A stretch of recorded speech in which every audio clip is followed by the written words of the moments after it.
कथा जो है, महात्म्य की कथा का पहला ही श्लोक हमें निर्देश करता है कि परमात्मा के चरणों की शरणागति लेकर आप जीवन जिए। किसी भी प्रकार की कोई समस्या या बाधाएं आपको बाधा नहीं पहुंचाएगी, आपको कष्ट नहीं पहुंचाएगी।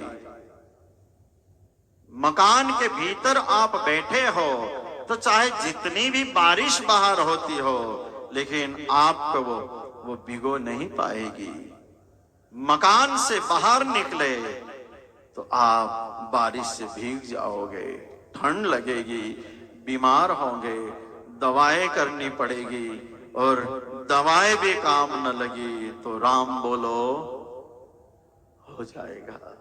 इसलिए भगवान के चरण शरण ग्रहण करने से ही तीनों तापों की निवृत्ति और परम शांति का। भागवत की कथा महात्म्य की शायद आपको कंठस्थ भी होगी।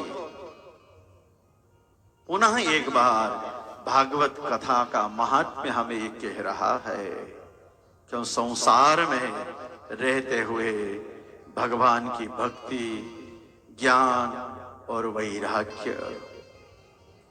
यदि जीवन में से वैराग्य चला गया, जी ज्ञान चला गया, भक्ति चली गई, तो जीवन चाहे जितना भी पैसों से सुखी हो उसका कोई मतलब नहीं।